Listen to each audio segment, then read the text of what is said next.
Send in your opinions to gbviews@gbnews.com. Keep them clean, and you never know, I might read them out.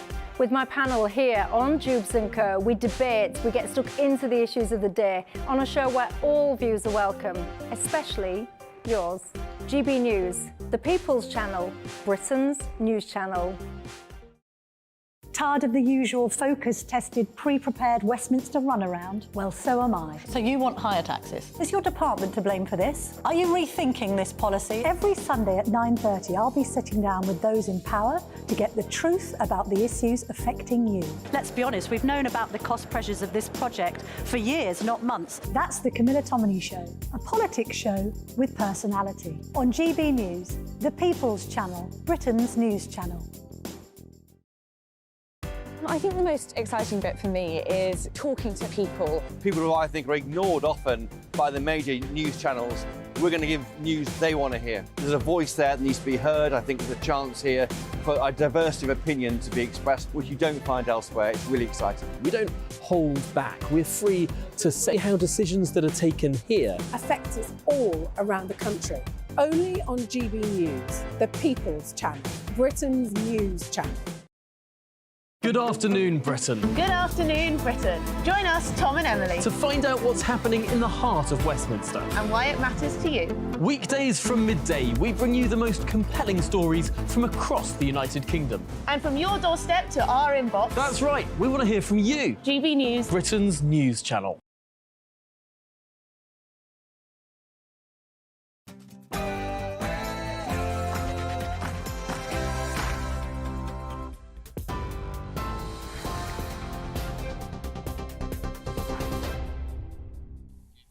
Good afternoon and a very Merry Christmas from the GB Newsroom. I'm Sam Francis. The headlines at 1. Pope Francis has described the children that are caught in conflicts across the globe as the little Jesuses of today as he condemned the ongoing war in Gaza. Delivering his annual Christmas Day address from St. Peter's balcony in the Vatican, he described the attack on Israel by Hamas terrorists in October as abominable.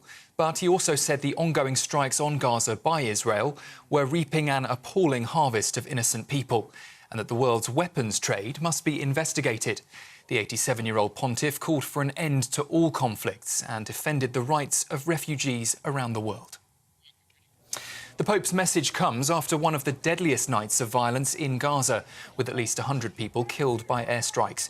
Israel's army says that it's investigating one of the attacks after it appeared to target innocent civilians. The Palestinian Red Crescent says bombings of major roads is complicating its effort to help critically wounded people. Fire crews were called to a fire in an office of a Conservative MP last night. That's after a suspected arson attack. Police are investigating after Mike Freer's office in North London was partially damaged by the blaze. Mr Freer told GB News that the response from emergency services was excellent and luckily no one was in the building at the time. Well, in the last hour, we've heard that a 16-year-old boy has been arrested on suspicion of murder after a woman was stabbed in South London. Officers were called to a home in Bermondsey just after 10 o'clock last night on Christmas Eve. They treated a 22-year-old for stab wounds, but she later died. We understand the boy was known to the victim. He remains in custody.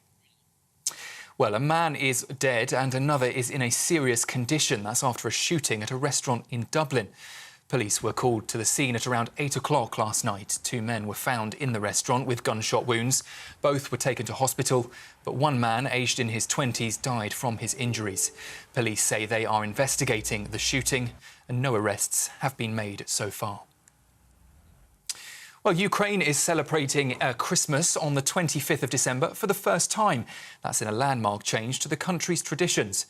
The Russian Orthodox Church observes Christmas on the 7th of January, but this is the first time that Ukraine has moved away from that tradition. It comes as Russia's invasion of Ukraine continues, and Kyiv's air defences blocked 28 drone attacks last night and 2 missiles. 5 civilians were killed. Christian leaders here in the UK are using their Christmas addresses to highlight what's happening in the Middle East. The Archbishop of Canterbury used his Christmas Day sermon earlier to highlight the suffering of children caught up in the Israel-Hamas war. And referring to the birthplace of Jesus, he told his congregation, "The skies of Bethlehem are full of fear rather than angels and glory." The King and Queen have marked the start of their Christmas Day celebrations with a traditional festive church service on their Sandringham estate. Royal fans were gathered as the royal couple were joined by the Prince and Princess of Wales and their children. The King's Christmas message will be broadcast at 3 o'clock this afternoon, and we will, of course, bring that to you live here on GB News. Well, today is set to be the warmest Christmas day in more than a century, with the Met Office expecting temperatures could reach 14 or maybe even 15 degrees. That's after 15.3 degrees was recorded at Heathrow and Chippenham in Berkshire yesterday, making it the warmest Christmas Eve in over 20 years. It means a white Christmas, though, has been ruled out for most of us, apart from in northern Scotland. Thousands of people across the country have been making the most of that milder weather by taking a festive dip to kick off their Christmas Day celebrations.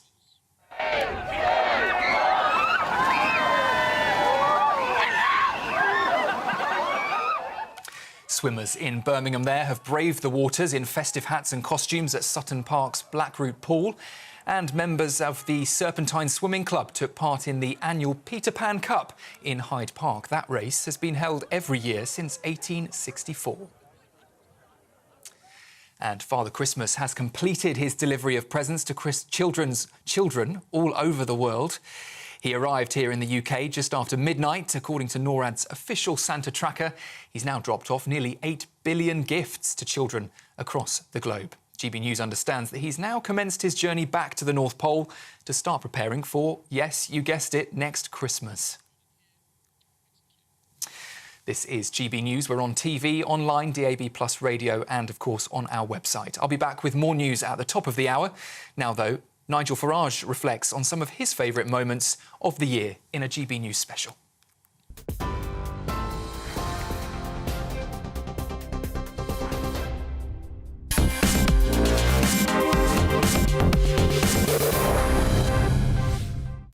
One of the highlights of the Farage show is talking pints. I mean, who else would drink a pint of beer live on British television? Me, of course.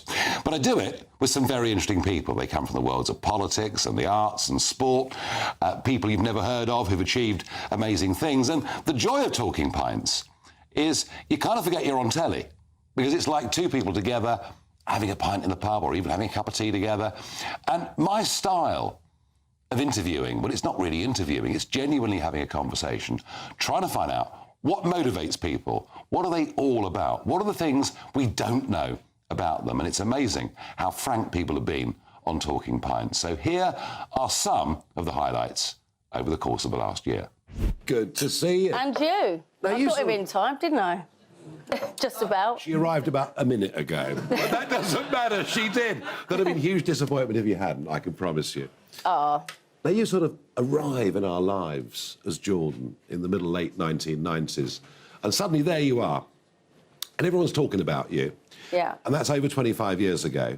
Yes. And you've never really left our lives. You're there constantly, every bit of your life, the good bits, the disappointing bits. It never, ever goes away.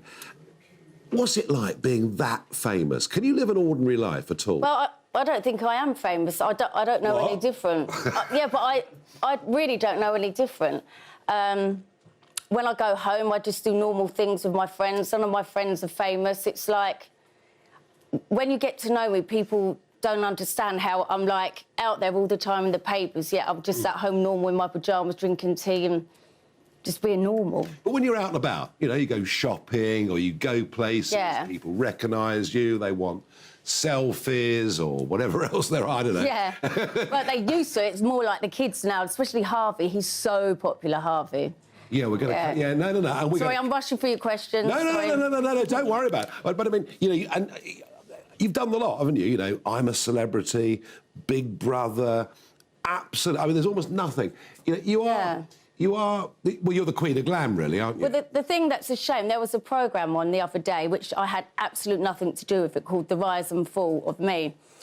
And I was really worried, thinking, oh, my God, what's it going to be about? And actually, it does show that I have done a lot in my life. But nowadays, people are just so interested in writing about putting me down, like rubbish stories, when really they should embrace what I've done. And today, I'm so proud that the petition that I did for Harvey...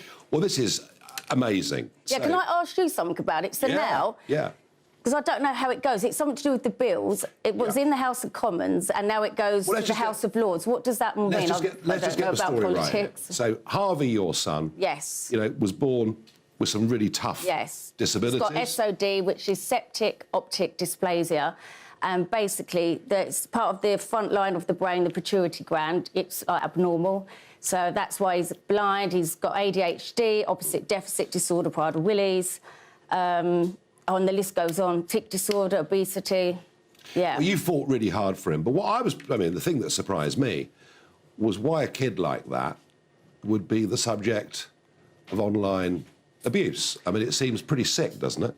Well, there's lots of people out there who are racist. There's lots of people out there who think because you're larger than life, that gives them an excuse to bully you. He can't answer back. And the sad thing is, if they actually met Harvey, it would probably break their heart because he's so innocent. Like, if someone went to push him or, like, hit him, it'd probably be like that and cry.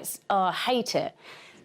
So he can't speak for himself, but I can, which is why I did this. Yeah, I mean, you've been pushing for this online harms bill, which would limit...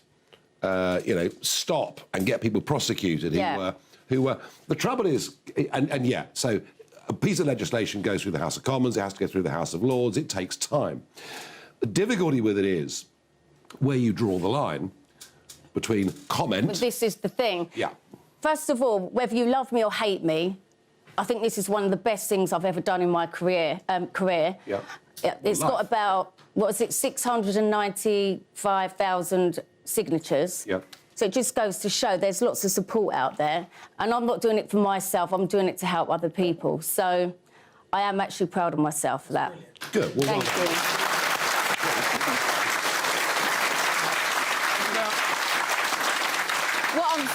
What I'm saying, Nigel, I know, like, I'm a bit crazy and nuts, but I can be professional and sensible sometimes. Otherwise, it wouldn't be me, would it? So...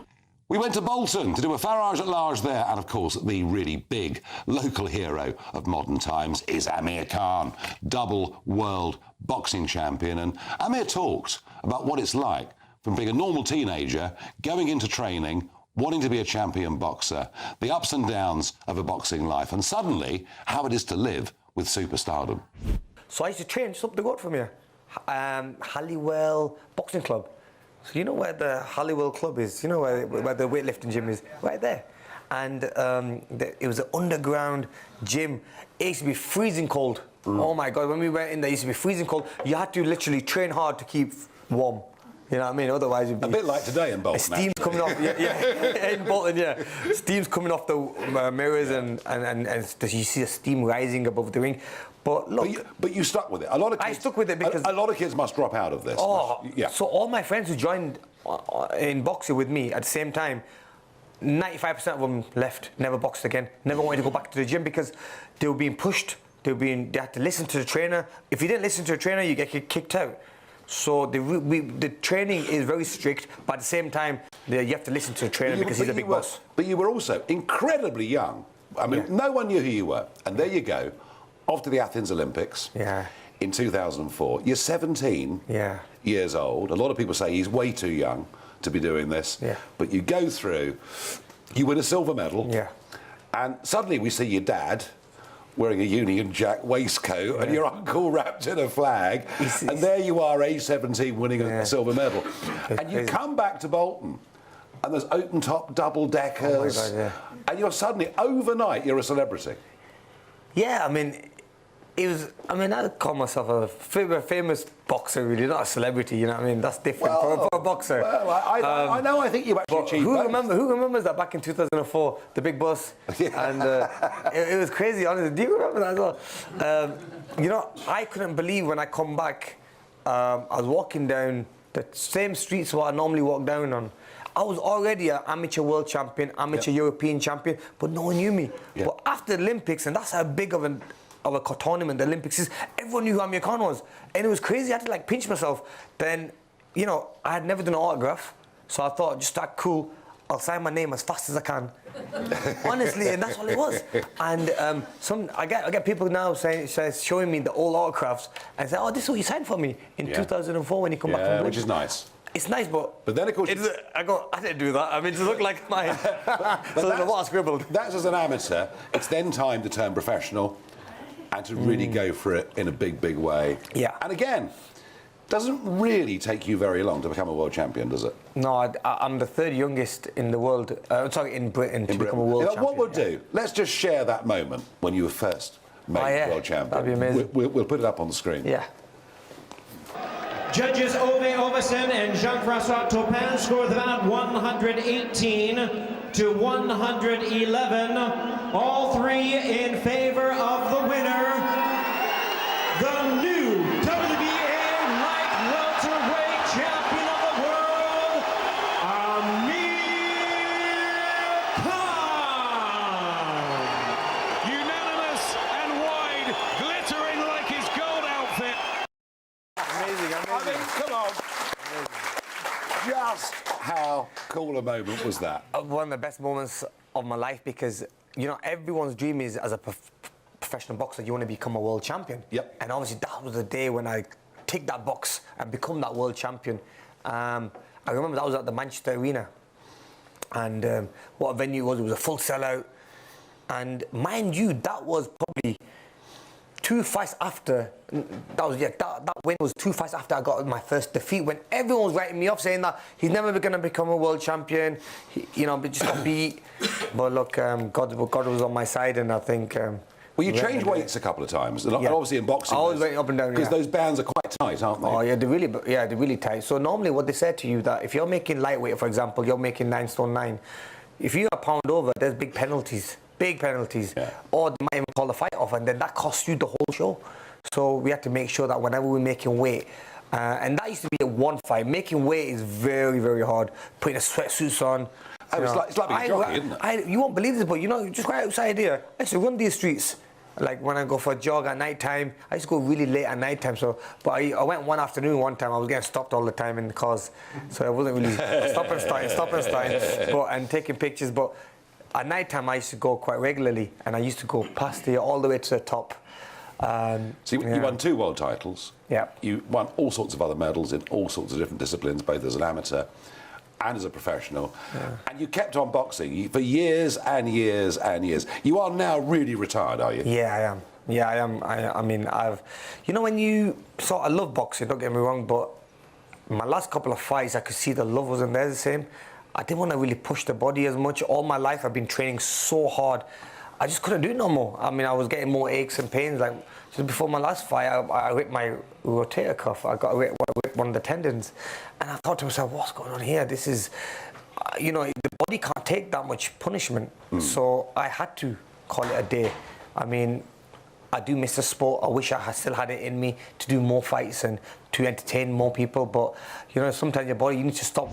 To Newcastle with the famous, or should I say infamous, Scotty T, who talked very frankly about his OnlyFans page, who talked about reality TV, who talked about the millions that he'd earned and the fact that he'd spent it all and couldn't even remember how, why or where. Money. You've made loads of money. Oh, good God, I've spent loads of money as well. And yet you've got through most of it. What have you done? Where's it all gone? Oh, mate. Where's it all gone? Do you know I spent £1 million in 2 years? Did you? What have I got to show for it? I'd say memories, but I can't even remember it. That's one of the funniest lines I've ever heard. I mean, let me ask you something. The problems that you've had in the past, you had a few problems with drink and substances. Have you put that stuff behind you now? Yeah, of course I have. But it was, it was never really a problem. I think, so Geordie Shore hired me because I was this lad, I ran events in Newcastle, I was a party boy, I was good with the women, very good with the women. And obviously they're like, oh, I want this lad on the show, he's going to nail it. So I go on the show, and then a couple of years down the line, they're like, he's too wild, he's too mad with women, he's too this and that. It's like, you hired me for that reason. Like, what else do you want? Yeah. And then, he's abusing substances. Like, no, man, it's like, bloody hell, give it a break. I mean, put it this way, do I look 34? Bear in mind, I've had no work done. I think you look pretty. I think I think I look fantastic. I think you look pretty smart. You don't look rattled, I've got to tell you. Is it maybe time, at 34, having done all the things you've done, having had the mad times you've had, is it possible that now is the moment that Scotty T grows up? No, yeah, of course it is. Well, in fact, I actually settled down for 6 months, and then my girlfriend finishes 2 days ago, so I'm single. But yeah, you know, I have grown up. I don't go out as much anymore.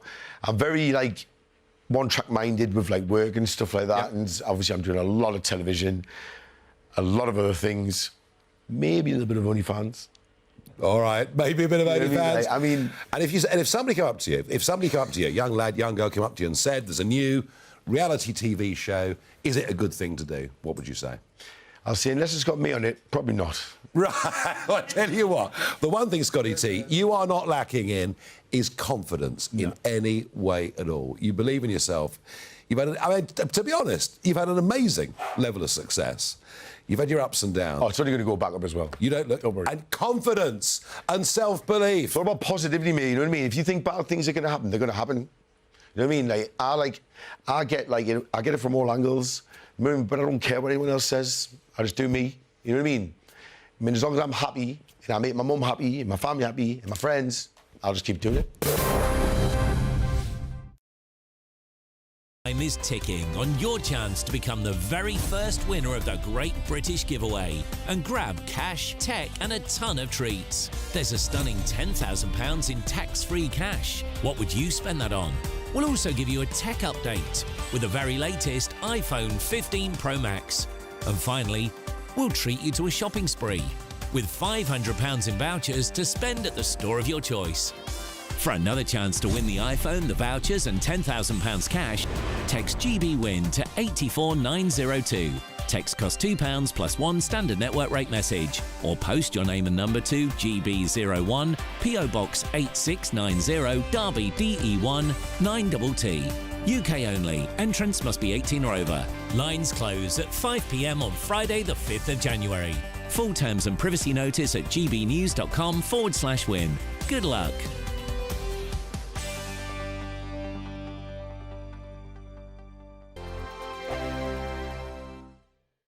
Join us every night on GB News at 11 p.m. for Headliners, which is 3 top comedians going through the next day's news stories, which is exactly what you need, because when the establishment has gone crazy, you need some craziness to make sense of it. Headliners. You don't have to bother reading the newspaper. We've got it covered for you. Every night at 11 p.m. and repeated every morning at 5 a.m. We won't send you to sleep like some of the other paper review shows out there. So join us 11 p.m. every night on GB News. The People's Channel, Britain's news channel. I think the most exciting bit for me is talking to people. People who I think are ignored often by the major news channels. We're going to give news they want to hear. There's a voice there that needs to be heard. I think there's a chance here for a diversity of opinion to be expressed, which you don't find elsewhere. It's really exciting. We don't hold back. We're free to say how decisions that are taken here affect us all around the country. Only on GB News, the People's Channel, Britain's news channel. I'm Michelle Dewberry, and I'm not here to tell you what to think. I'd much rather hear what you have to say. So send in your opinions to gbviews@gbnews.com. Keep them clean, and you never know, I might read them out. With my panel here on Jubes & Co, we debate, we get stuck into the issues of the day on a show where all views are welcome, especially yours. GB News, the People's Channel, Britain's news channel. In the GB Newsroom, we bring you the news as it happens. With our team of dedicated journalists across the UK, we're ready to give you accurate reporting every day. When the news breaks, we'll be there with bulletins on GB News, the People's Channel, Britain's news channel. Your weekend starts here with Friday Night Live with me, Mark Dolan, 8 till 9 on GB News. Big stories, big guests and big laughs as we get you ready for a cracking weekend. That's Friday Night Live with Mark Dolan, Fridays 8 till 9 on GB News. Bring your own drinks, the admission's free. Good afternoon, Britain. Good afternoon, Britain. Join us, Tom and Emily, To find out what's happening in the heart of Westminster. and why it matters to you. Weekdays from midday, we bring you the most compelling stories from across the United Kingdom. And from your doorstep to our inbox. That's right, we want to hear from you. GB News, Britain's news channel. Big news, big debates, big opinion, Patrick Christie's Tonight is the week's biggest show. Every weekday, 9 to 11 p.m, we've got the inside track on the day's top stories. There'll be sharp takes you won't get anywhere else. We will set the news agenda, not just follow it, and I want to bring you along for the ride. Whatever it is, we'll have our finger on the pulse. It's news, but it's this close to entertainment. Patrick Christie's Tonight, 9 to 11 p.m, only on GB News, the People's Channel, Britain's news channel. GB News is Britain's news channel, and now you can support it. All you have to do is scan that QR code that's up on your screen right now, or you can go to gbnews.com/support and become a GB News member. You'll have fantastic benefits. We're also going to organise special events where you as GB News members can meet the presenters, the on-screen faces. Scan the QR code or go to gbnews.com/support. Thank you so much.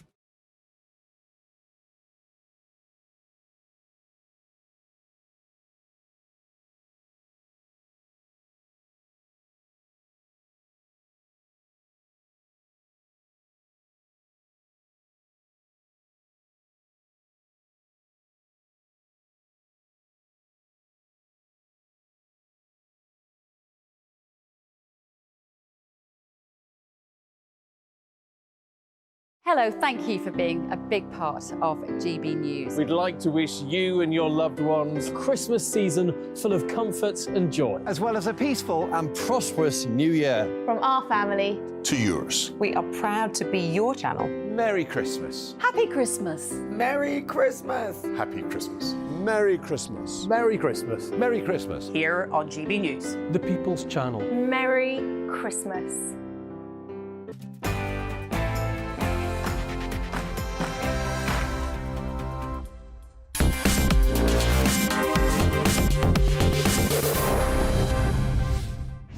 To Bournemouth with Harry Redknapp. He's lived there for decades. He is much loved, of course.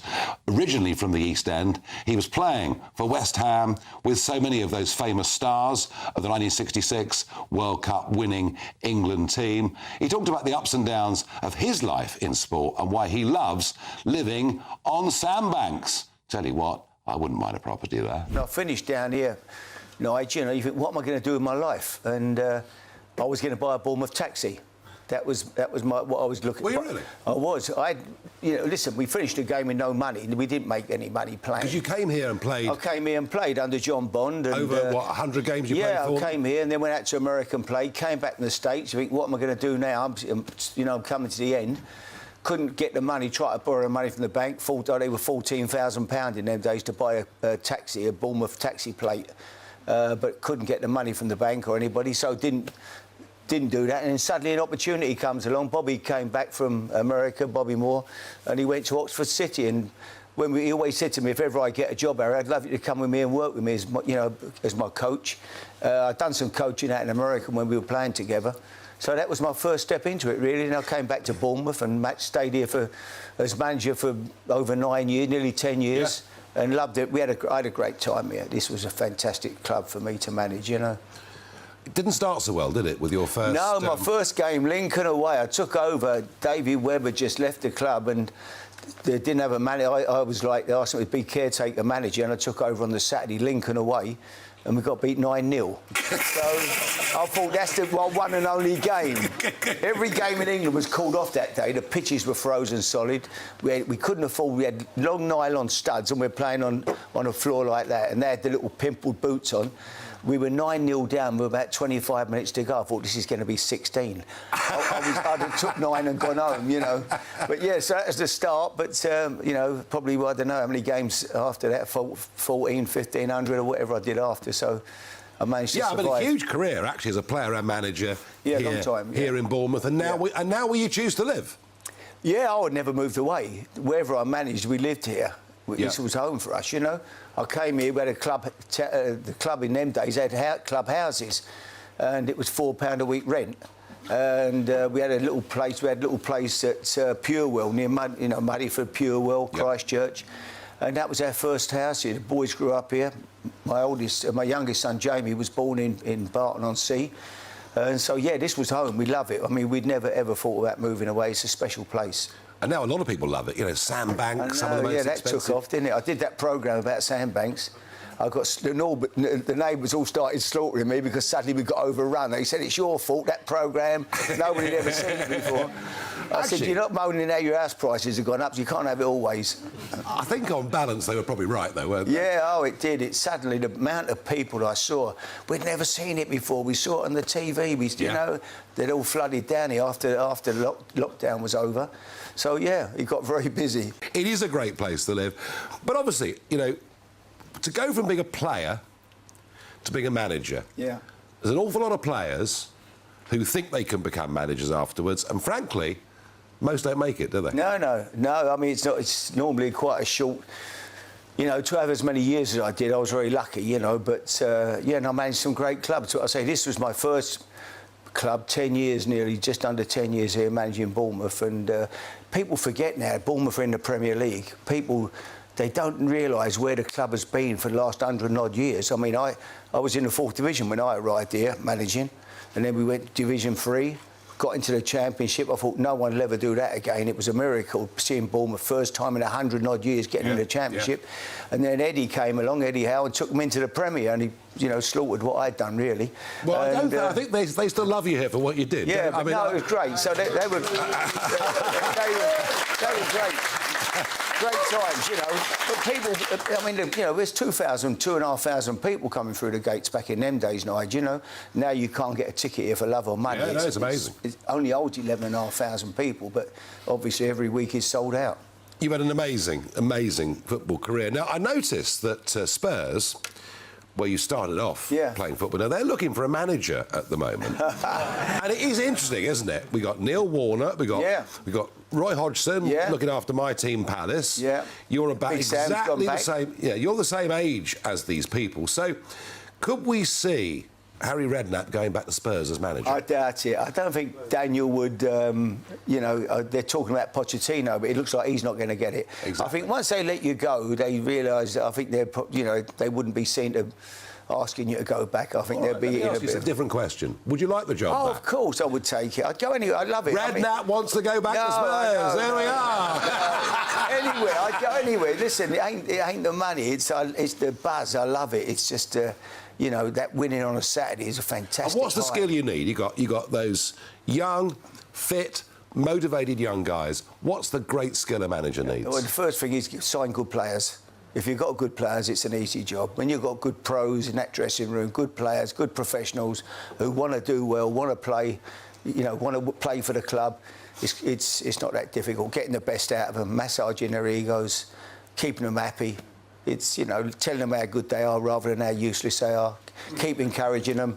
Get the best out, you know yourself, get the best out of people. And discipline? Of course you'd have to have discipline. Yeah, you can't, otherwise they'll walk all over you. So it's that, you know, it's that balancing act. Are you a soft manager, a hard manager? No, it depends, really. If people take liberties with me, then I can be the same as anybody, you know. I treat them fantastically well and look after them, and, you know, if they want whatever they want, if I can help them, I do. But if they take liberties with me, then I won't give them too many chances. Well, that's the message to you players at Spurs, because Redknapp could be coming back.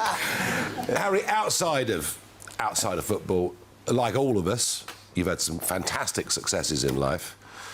Actually, I'll stay on football. How the hell did you get Portsmouth to win the FA Cup? Well, that was a great time as well. How did you manage that? Well, I went there. They were struggling when I went there at the bottom of the Championship, and I just, you know, brought some good players in. I signed a fella called Paul Merson, who was an amazing player at that level in the Championship. He got us promoted. And then we had a great cup run. Went to Old Trafford, had to beat Man United on the way, which is never easy. Beat them in the quarterfinals. So yeah, it was a great experience going to Wembley. Having watched the cup final as a kid and seeing the man in the white shirt, in the white suit, singing "Abide with Me," it was just always special, wasn't it? The FA Cup final was the big. Yeah. But now I think it's been devalued an awful lot. Now. I think it's a shame, isn't it? It's a shame. We played the games all odd times. The cup finals played at a strange time. It just lost. People play reserve teams in it now quite often because they're more bothered about trying to get in the top four. It's money and the Premiership, I guess. Yeah. As I say, outside of football, you've had some tough times. The whole tax evasion case in 2012. Yeah. That must have been real stress. Oh, a nightmare. I dragged on for 5 years. You know, when you look back at it, it was over, I think it was over £10,000 of income tax. I think I lost more than that in Newbury the Saturday before, but no, not joking aside. No, it was farcical, really, and it got what it deserved. But you finished up there, in a court of law. Absolutely, and absolutely. Had it gone wrong? Yeah. Could have gone wrong, and if it does, you're bang in trouble. But no, what happened? We had to tell people that the police came. They were looking at every manager and every chief executive and every person involved in football at the time with the deals, And I told them that I had a bank account in Monaco. I didn't know where it was. Mr. Mandrick had opened it, and if you speak to him, he'll tell you where the bank account was. You don't rob a bank and go and tell the police, well, it's in the bank in Monaco. You don't. But that's what started it all, and it went from there. And it was the use of that word Monaco, and they assumed it was dodgy, and the press gave you. Yeah. My goodness me. How have you found over the years? Do you just accept the rough with the smooth with the press, or, of course. Or do they hack you off sometimes? I don't read it. The best? I remember Alex Ferguson one day said, "Look, if you don't want to see anything bad, then don't read the papers." And I don't do social media, Nigel. I don't do it. I'm not interested, really, what people say, whatever. I just know who I am and what I do with my family and my life. Everyone's got a people. There's always people out there wanting to knock you. I don't care who you are and what you do in your life.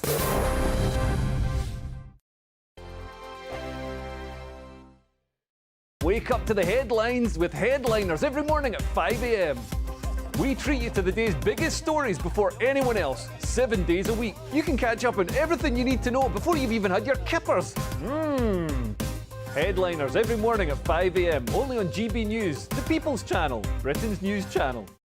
I'm Andrew Doyle. Join me at 7 o'clock every Sunday night for Free Speech Nation, the show where I tackle the week's biggest stories in politics and current affairs with the help of my 2 comedian panellists and a variety of special guests. Free Speech Nation, Sunday nights from 7 on GB News, the People's Channel, Britain's news channel. Big news, big debates, big opinion.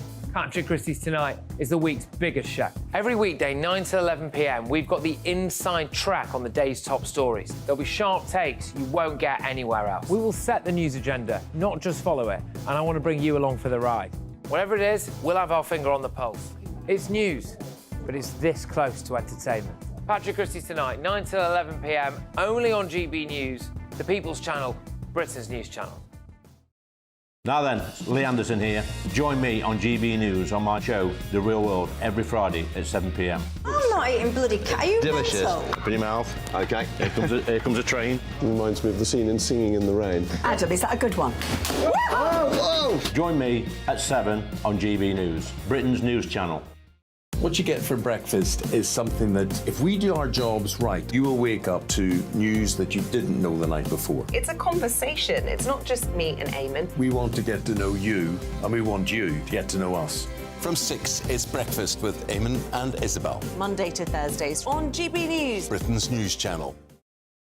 Have a great Saturday night with me, Leo Curse, on the Saturday Night Showdown.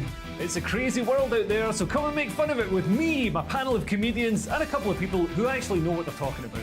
This Saturday Night Showdown is your front row ticket to the clown show, every Saturday, only on GB News, the People's Channel, Britain's news channel.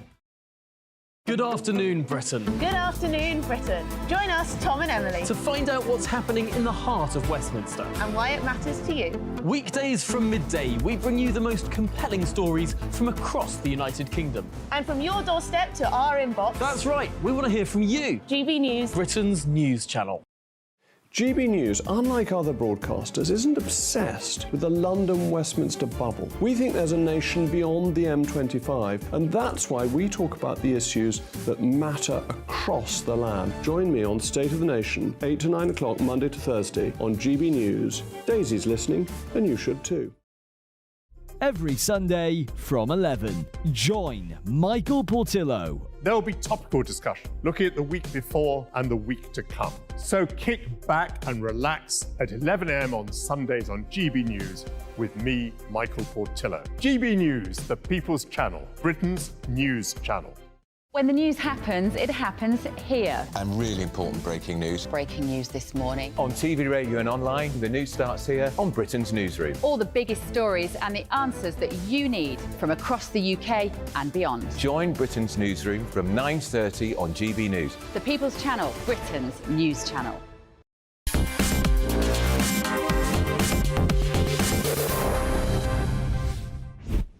One of my favourite talking pints was in Newport, South Wales, with the great Simon Weston. Now, Simon, of course, was an aspiring rugby player, wanted to be a professional, but there he was in the Welsh Guards on the Sir Galahad, seriously wounded, over 100 operations and skin grafts. And just have a look at this talking pints. This is a man that I hugely admire. Rugby, this was your big thing as a lad, yeah? Yeah, absolutely. I suspect 90% of the fellas in here, it was the biggest sport they played in school. My career was over by the time I was 20, so just short of my 21st birthday when I got injured. Never got to realise how good I could have been, you know, whether I'd have gone too much further than I was playing. Played for the Army under-21s and London District and the Guards and Welsh Guards, but what could have come from that, Lord only knows. And that Welsh team, that 1970s Welsh team, yeah. I mean, it was quite something, wasn't it? It is, and oddly enough, I've met an awful lot of them since and befriended several of them. They were magical, you know, but it's very difficult to emulate what they did, and the different rules and regulations and the fitness standards and the professionalism and the way they've brought in the defensive work that belongs in rugby league. You know, there's so many disciplines that have been brought into the game, and they've changed it dramatically from what it used to be when I played. But, you know, we'll be right up against it come the World Cup with... oh, absolutely. You know, with some of these... Absolutely, but big part of your culture. Now, you know, we've talked before on this programme about the Falklands and everything that happened, but I do know there's been quite a big inquiry into what happened with the Sir Galahad, and it's had almost no media attention at all. What does that inquiry tell us, Simon? That mistakes were made, decisions that were made were probably biased in certain circumstances. But the biggest thing that we've been able to garner from it all is that they don't want to release the information. They've released all the other information. There are no national security concerns in any of it. So why they've kept it redacted and sealed, we don't know, apart from the statement they gave, which is they don't want to cause ill ease and concern and cause people discomfort. So basically what they don't want is the truth to come out. Yeah. Because in all the books that these different people have written, they've all had conflicting stories. And what we've been able to get from people still alive, that their stories just don't marry up. And the guy who was in charge of 5 Brigade had to leave Britain because of the abuse he was taking for his own mental health. He had to leave. And so many people have suffered, and professionally and personally they've been... How angry are you, Simon? I'm angry to a degree, but I'm more disappointed. These were people who were supposed to be our leaders. They were supposed to make decisions about us and keep us as safe as possible in war, which is so random. We accepted the role our job told us. You know, we went to war, we knew the outcome, that we could get killed. But at the end of the day, you wanted people who were making decisions for the best for everybody, not just a select few that were your preferred units. Simon, I was keen to get you on to talk about this because, you know, I know this work's been done. I know there is great dissatisfaction amongst many Welsh Guardsmen that I've met and spoken to. And first time we've discussed this issue. But it was good to get you on tonight to talk about this because I think you deserve the truth. That's all we want, is the truth. I think you above all deserve the truth after what you've been through. And, yeah, let's push government to get the truth. We were in Bury in Greater Manchester and joined by Big Ron, Big Ron Atkinson, one of the most dominant football managers of recent decades, a man that players were genuinely frightened of. And Ron tells us some of the secrets of being a top football manager. I left school at 15. Yep. I've never worked since. You know, because, you know, I had a way of life that I've enjoyed doing. It hasn't been a chore to have to get up and think, oh, I haven't got to go and do that again today, have I? No, and you made that transition into being a manager and a successful manager. And I think we kind of know what the attributes are of a good player. But what is it that makes a good manager?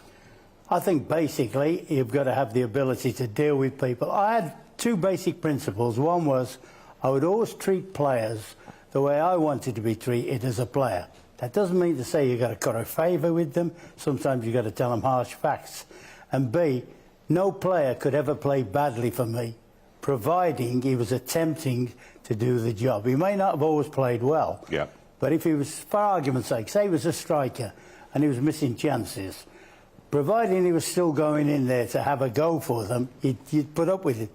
Not for too long, I might add. But those are two basic principles. Were you a disciplinarian? To a certain extent, yeah. There's various ways of discipline. I didn't want people coming into training. I like people to come in with a smile on their face and be enthusiastic and enjoy it. I didn't want to make it like a war of attrition when they came in, which does happen in certain clubs, you know, managers. And I would sooner have like an hour and a half or an hour and a quarter, high intensity. In fact, one of my coaches once said to me, "You're the only coach that doesn't believe in breathers." I wanted everything high tempo from the minute they started till the minute they finished, rather than a couple of hours dragging it out. You know, I wanted it played, trained at a high level and a high intensity. Now, you went on to manage some, you know, great clubs. West Bromwich Albion, you were the first top-flight manager to have 3 black players in the team, which I remember at the time was a really big deal. And, of course, you know, Manchester United, there you are. I mean, one of the biggest football club names in the world. How did that feel? It was great, but you've got to go back to the fact, when I actually left West Brom, we actually had a much better side than the side I inherited at Man U. I mean, people, because of the success, I mean, I always say, like, Fergie was there 26 years, I was there 5 years, and, you know, between us, we won something like 50 trophies. The fact that he won 49...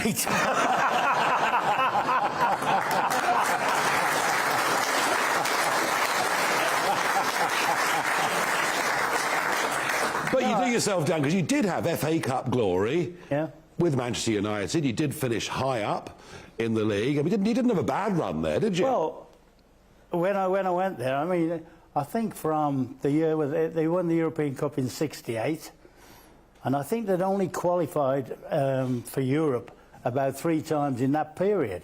Now, at West Brom, we qualified every year. Yeah. And when I went there, I said to the chairman, Martin Edwards, I said, look, we've got to become a European club again. And we did that every year. We were never at the top 4. So in that respect, we were all right. What we didn't do, I'd only been there 3 months, and somebody said, you know, we've not won the title for 15 years. I said, I've only been here 3 months. But the pressure's real, isn't it? Yeah, that was the thing they always brought up, you know, the thing about winning the title. And people say to me, well, what was the reason? Why didn't you win this? Because we had a good enough team to win it. Two words summed it up: Ian Rush. Because if we'd have had Ian Rush, we'd have won it every year. Yeah, and Liverpool. Liverpool were pretty good at the time, weren't they? Yeah. Hello, thank you for being a big part of GB News. We'd like to wish you and your loved ones a Christmas season full of comfort and joy, as well as a peaceful and prosperous new year. From our family to yours. We are proud to be your channel. Merry Christmas. Happy Christmas. Merry Christmas. Happy Christmas. Merry Christmas. Merry Christmas. Merry Christmas. Here on GB News. The People's Channel. Merry Christmas.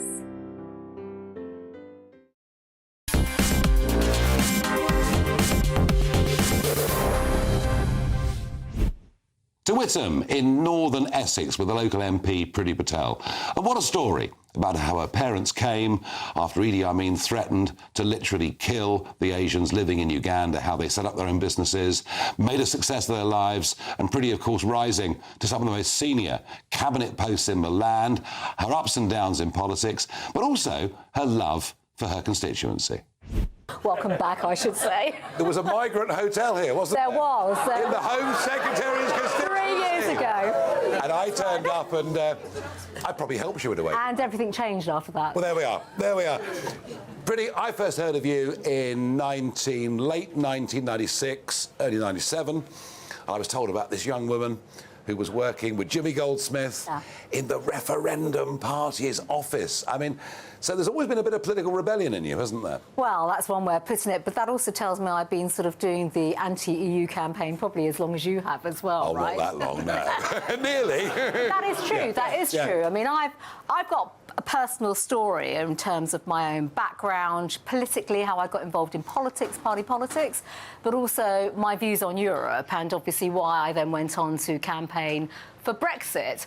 And I remember the ERM crisis. You were probably working in the city at the time. I was, yeah.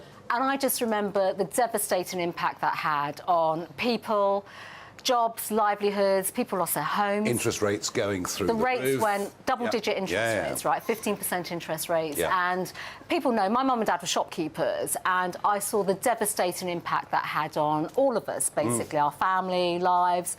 You know, we couldn't even manage our repayments, basically, for the shop that my mum and dad had, and we were lucky to keep the roof over our heads. Because mum and dad came from Uganda. That's right. And that proved to be, I think, probably the most successful single migration to Britain there's ever been. The number of those people that came, Ugandan Asians that have prospered and done well.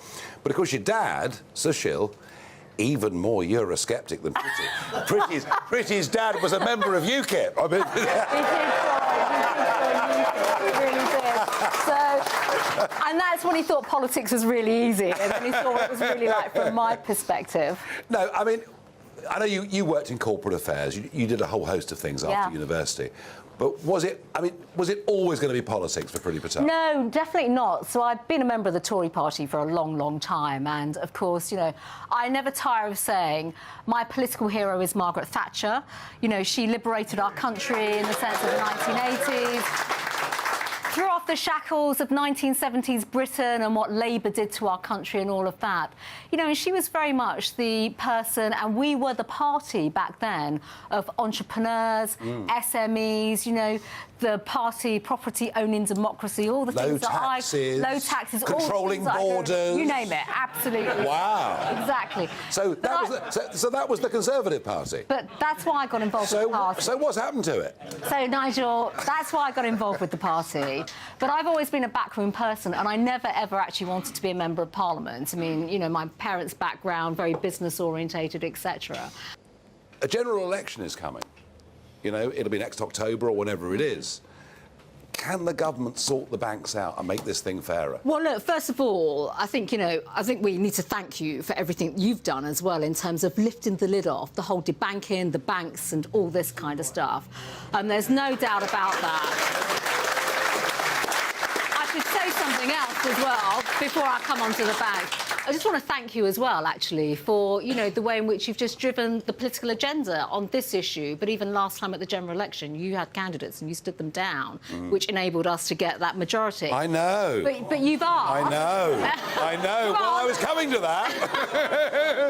but that helped us get Brexit done, and that was really important. Well, you've asked a question on banking. You've asked a question on banking. There is no choice now. Because if the government doesn't intervene, too many people will just lose the right to, you know, have access to cash, access to bank accounts, and also it's going to be so detrimental to the economy because businesses in particular will be affected, and that small businesses, 80% of my constituents are employed by SMEs, not the fancy corporates, not the big, you know, the companies and things of that nature. We need banks and we need local banks. This matters, and this campaign is one I'll probably go on fighting for years. I've got a record of doing that. In Cornwall, we were in St Austell, and we were there with somebody who was a Cornish farmer, like his father before him. But Phil Vickery also has played a bit of rugby. Yes, he was part of that 2003 winning World Cup team for England, an absolutely larger-than-life character, and you can tell he comes from west of the Tamar. I grew up on a family farm just up in Bude, just north of Bude, which my brother now still farms with his family, and I just came across rugby when I went to a comprehensive school. Didn't do the mini juniors thing. That was kind of unheard of. But I guess when you grew up in a farm, I guess the family have got you working from a very young age, haven't they? Actually, well, I probably shouldn't say this, but I will. My father actually made it very difficult for me to play rugby because he couldn't understand why you wouldn't be working on a Saturday. Yeah. And, you know, and that was, you know, you were doing this and you need to work on a Saturday. And, of course, I fell in love with rugby and through my teens, and then I wanted to play and that Bude, and I went down to Redruth and, you know, I was on my journey. Then I got into the school system and Mum taking me everywhere. And Dad not liking it? No, well, no. I had to get a relief milkman to milk the cows on a Saturday for me to go and play rugby. And that, in a way, that says something about small family farms, doesn't it? I think those that are not engaged or understand the farming community, it is a blimmin' tough life. The one thing that farmers are is resilient. And yes, there's huge issues around farming with well-being and the mental health, with the pressures. Talk earlier on, listening to food prices and energy prices. Yeah, it hits everyone. There's no winners here. Well, apart from big corporates, but there's no winners in this. But as a child, as soon as you could do something, you did something. And if your job was to stand down back lane and a hole in the hedge when you're drenching sheep day, and that is what you did. You stood there. But even silly things, you look back now and people, they say you can't compare being a pro sportsman with farming. I said, well, you can, because every day you've got to get up and go. There's no, I don't feel like it tomorrow. Or it's dark, it's wet, it's freezing, the electric's gone out. It's boom, every day, relentless, repeat over and over and over. And what was it? What was the quality, do you think, that made you good at rugby? Probably being told that I can't do something, because I'm a cantankerous, awkward, stubborn bugger. Yes, you do have that reputation. But I just fell in love. For me, the rugby was a sideshow. I fell in love with rugby. For once, I was the big kid at school. Without getting too deep about it, I was a big kid at school. Got picked last for most things. Five-a-side football, I was always a goalie, because just by default I filled half of it, So, but I took it anyway. And it was a simple thing, actually. It was a teacher, the PE teacher at Bude School when I went there. It was Mr. Opie. Actually taught my father, and I said, sorry, sir, I don't know how to play rugby. And he just put his arm around me and he said, don't worry, I'll show you. And I got involved. It was really positive. It didn't break me down. I'm a little bit spirited. He nurtured me and just gave me confidence. And suddenly, it's like, wow, camaraderie, the boys together, singing song. We are from Bude, this is us. Went down to Bude Rugby Club, same thing, welcome, come in, yeah, come on. We weren't any good, we were rubbish, but we are from Bude and we are the best, and it was that club, it was the emblem, it was a badge to be part of my town and to represent, and that for me was hugely important. But then when you start thinking about Cornwall, what it stands for, fishermen, miners, passion, Trelawney's Army, those 15 pieces of gold in that badge. We are from Cornwall. I fell in love with that, and yes, my career and what it did, and going up to Gloucester, very similar, very, working class city, Gloucester, passionate. Love you and hate you at the same time, which I kind of loved about it. And then I went on into England with... Well, you played many times, over 70 caps for England, and you were there at a period when England rugby was right at the top. Well, a golden era. I was very, very privileged to have been part of that. Around some incredible people, but led by some incredible people too. And 2003, obviously a very special moment. Yeah. Yeah, and ironically, I talk about 2003. This is how crazy my little life is. So Mum was the person who took me everywhere in a little Fiesta 1.1 Popular Plus, up and down. How did you get in it? I know, everywhere. And sadly, my mum didn't come out to Australia for the final, but my dad actually rang me. And bear in mind, Dad had only watched me 5 or 6 times my whole rugby career. And which is not because he didn't want to, he's just happy at home, TV, busy, working. And Dad came out to the final.